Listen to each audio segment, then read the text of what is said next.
Oke, ketemu lagi dengan saya Pak Yakobo Sijabat di mata kuliah Seminar Manajemen Keuangan.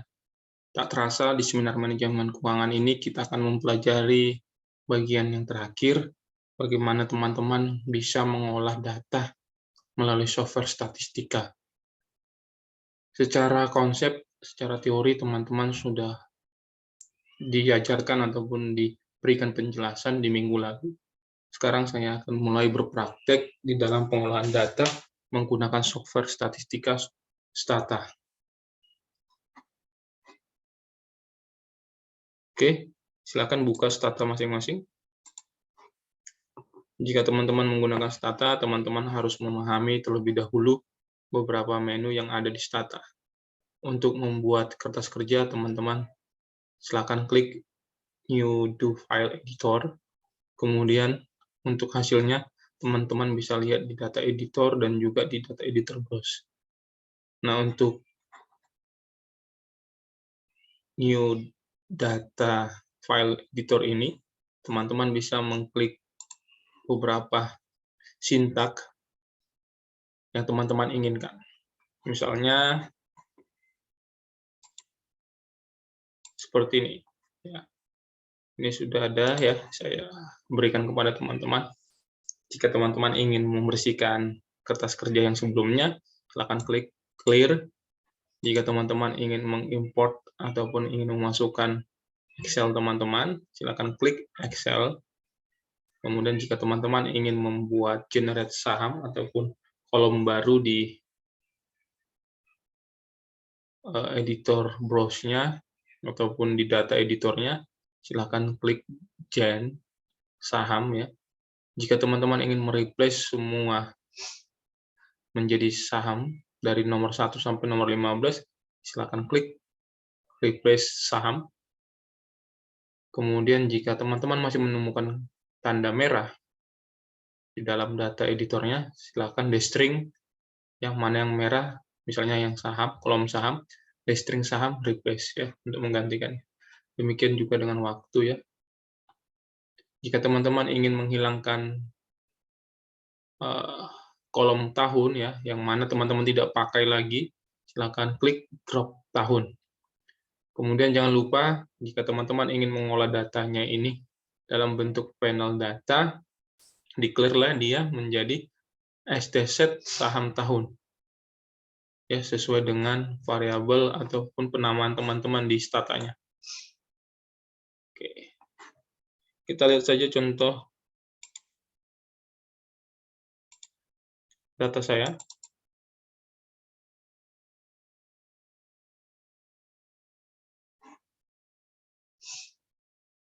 Oke, ini data saya. Di data saya ini ada beberapa kolom ya. Ada tahun, kode, growth, ROA, cap,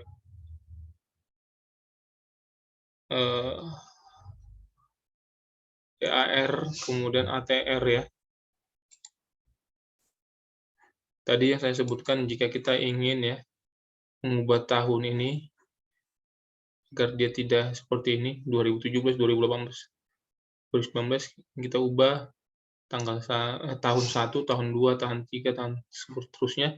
Silakan ini klik ya. Periode generate dulu ya.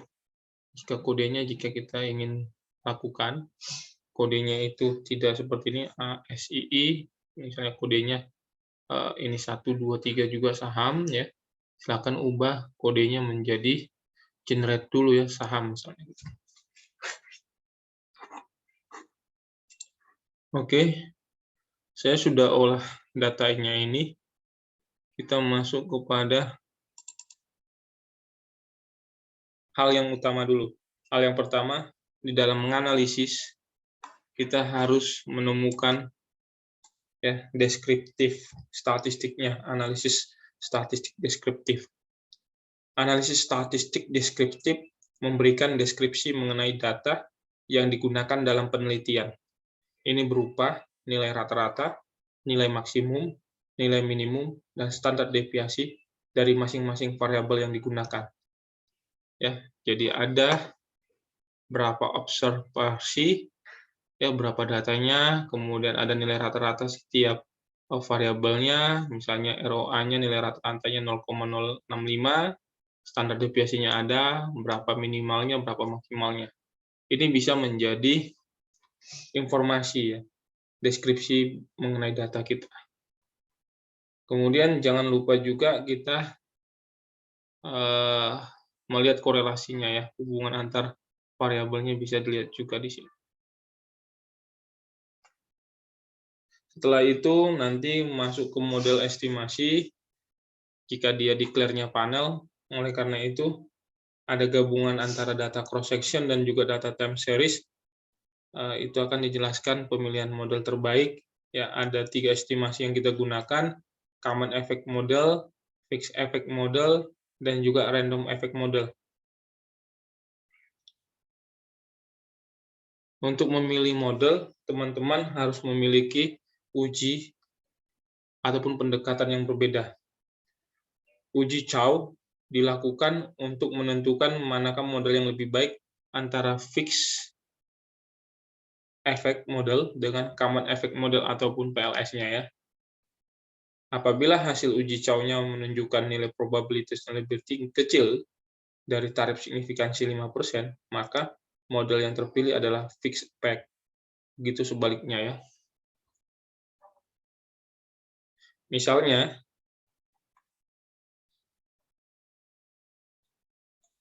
kita sudah hitung ya. Kita sudah hitung menggunakan rumus yang ada di kertas kerja kita ya. Untuk PLS ini, atau sering disebut dengan CEM ya, Common Effect Model. Misalnya hasilnya ini ya, dengan kita merun di sintaknya, ya,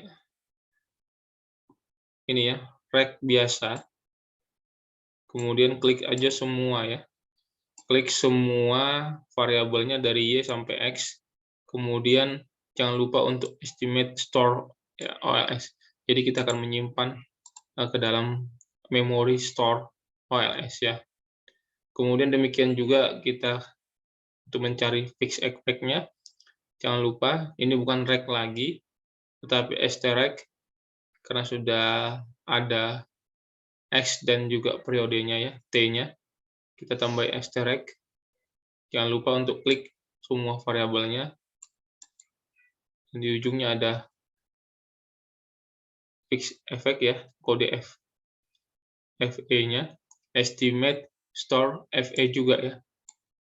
Kemudian untuk random effect ya, perbedaannya di sini ya, tinggal klik aja extract growth ROA dan ATR, estimate store RE juga. Kemudian jangan lupa untuk simpan ya, store-nya itu estimate store FE, estimate store RE, estimate store OLS ataupun OPLS tadi.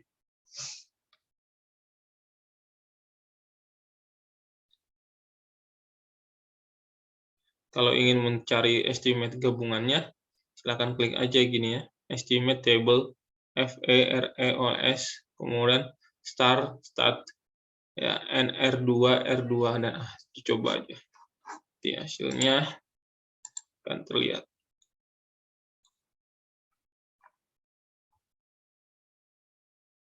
Ya, ini hasil dari estimate gabungannya.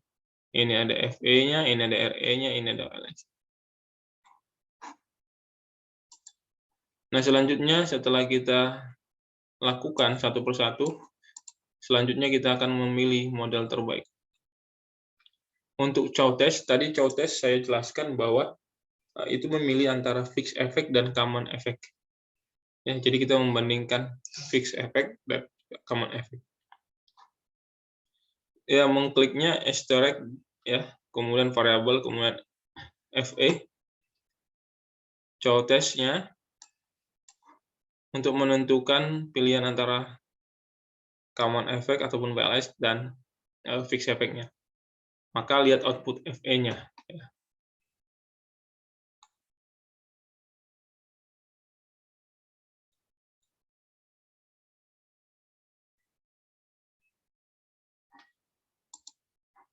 Misalnya sudah kelihatan ya,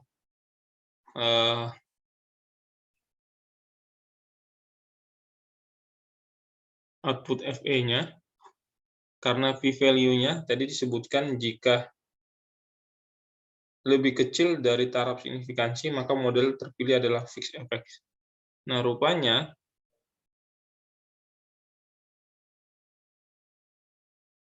signifikansinya itu 0,0233. Berarti lebih kecil dari 0,005. Maka A1-nya diterima. Yang terbaik adalah fixed effect ataupun FE-nya. Nah, setelah itu kita berlanjut ke Hausmann test. Nah, karena pilihan jatuh pada FE, maka selanjutnya kita menggunakan Hausmann test. Hausmann test itu apa? Itu memilih model yang lebih baik jika kita membandingkan fixed effect dengan random effect model. Nah, caranya bagaimana? Ini ya, ada di sini semua Hausmann test-nya. Kita klik aja quickly extract growth estimate store-nya, jangan lupa. Kemudian quickly extract growth RE estimate store-nya jangan lupa. Kemudian jangan lupa langsung declare Hausmann FE dan RE. Nah,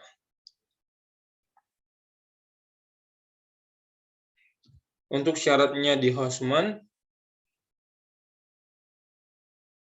apabila hasil uji Hausmann-nya menunjukkan nilai probabilitasnya lebih kecil dari taraf signifikansinya itu 5%, maka model yang terpilih adalah fixed effect. Ya, dan sebaliknya, jika lebih besar, yang terpilih itu adalah random effect.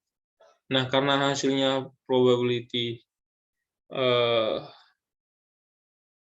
dari hasil Hausmann-nya ya, ini ya, 0,0000, maka lebih kecil dari 0,05. Maka yang diterima adalah H1-nya, pilihan terbaiknya itu adalah fixed effect ataupun ada lagi uji yang lain ya, selain uji Hausmann dan uji Chow, ada uji Lagrange multiplier ya. Tetapi ini jika sudah dilakukan tadi ya, pemilihan dan terakhir yang terpilih adalah fixed effect, ini mungkin tidak usah dilakukan. Tetapi jika tidak terpilih tadi fixed effect, uji ini bisa dipakai untuk menentukan metode model yang lebih baik antara common effect model dengan random effect model ya. Apabila hasilnya itu menunjukkan nilai probabilitasnya lebih kecil daripada taraf signifikansi, maka yang terpilih adalah random effect. Begitu sebaliknya. Oke, ini untuk pemilihan uji. Selanjutnya,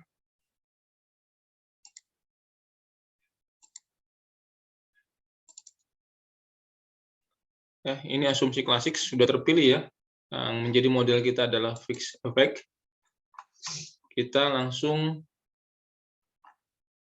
menguji secara asumsi klasik. Karena ini regresi, ada beberapa asumsi klasik yang harus kita penuhi, baik normalitas, multi-call, kemudian auto-call, hetero, dan sebagainya.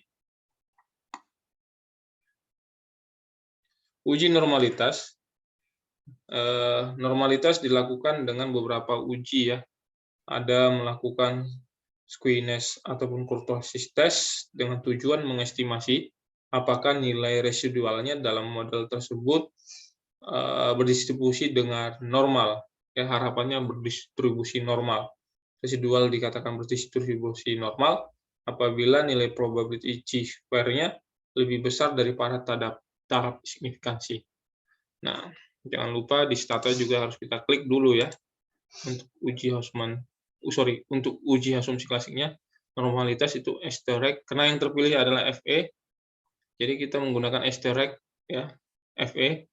Kemudian kita predik res residual, kemudian kita klik scat test res dan hasilnya probability chi-square-nya itu 0,00000. Tadi disampaikan apabila nilai probability chi-square-nya itu lebih besar dari taraf signifikansi, maka akan berdistribusi normal. Tetapi di sini adalah lebih kecil, oleh karena itu dia tidak lolos normalitas. Seperti yang dituliskan seperti di sini. Kemudian untuk multi-call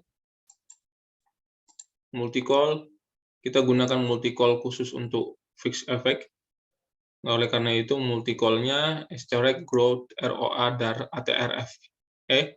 Kita menggunakan kalau di uji multi-call ini bertujuan mengetahui apakah terdapat korelasi ya antar variabel kita. Variabel bebas ya dalam model. Jadi di dalam variabel bebasnya itu kita ingin mengamati apakah mereka memiliki korelasi. Harapan kita tidak memiliki korelasi agar dia bisa dilakukan regresi. Uji multi-call ini dalam penelitian dilakukan melihat variance inflation factor ataupun VIF-nya dari masing-masing variabel bebas yang digunakan dalam penelitian ini. Oke, kita run aja VIF-nya ya, kemudian uncentered, kemudian keluar ya hasilnya misalnya seperti ini. Nah, untuk menjawabnya ada panduannya. Apabila nilai VIF-nya dari masing-masing variabel bebasnya itu kurang dari 10, ya, VIF-nya kurang dari 10, maka model regresi dikatakan terbebas dari multi-call. Nah, kita lihat VIF-nya itu kurang dari 10 nggak? Kurang dari 10. Berarti ini lolos semua. Kemudian selanjutnya autokorelasi. Autokorelasi dalam penelitian ini dilakukan mengenai Waldrich test ya. Waldrich test ini tujuannya untuk mengetahui apakah dalam model regresi ini terdapat korelasi antar kesalahan pengganggu ya. Jadi ini kita melihat antar kesalahan. Tadi korelasi antar variabel, sekarang ini antar pengganggunya ya pada periode T dengan periode sebelumnya T-1. Model dikatakan lolos uji autocall apabila nilai probability chi-square-nya diperoleh lebih besar daripada taraf signifikansi. Oke, kita juga melihat autokorelasi dari segi model fixed effect. Oleh karena itu, XT serial growth ROA, DAR, dan ATR. Nah, hasilnya ya seperti ini ya. Waldrich test-nya, kemudian probability F-nya itu ada 0,750. Nah, tadi kan sudah disampaikan jika probability-nya lebih besar dari 0,05 ya, model dikatakan lolos.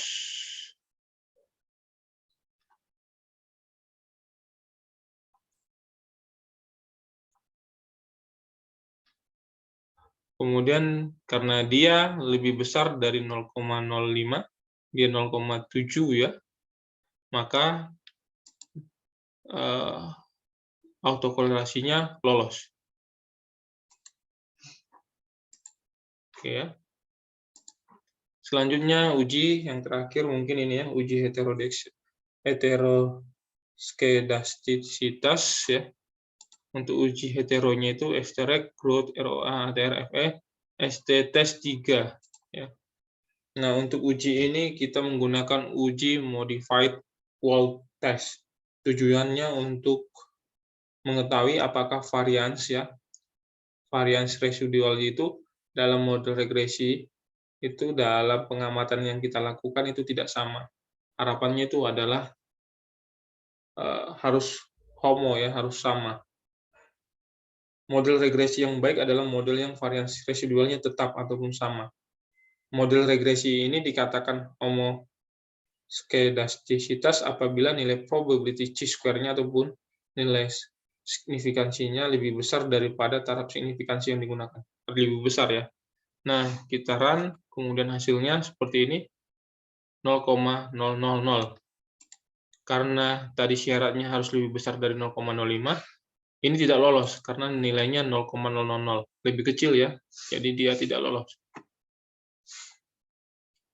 Berarti catatan kita ada dua yang tidak lolos, asumsi klasiknya, normalitas dan juga heterogenisitas. Solusinya apa? Beberapa ahli itu menyebutkan solusinya adalah dirobas. Ya.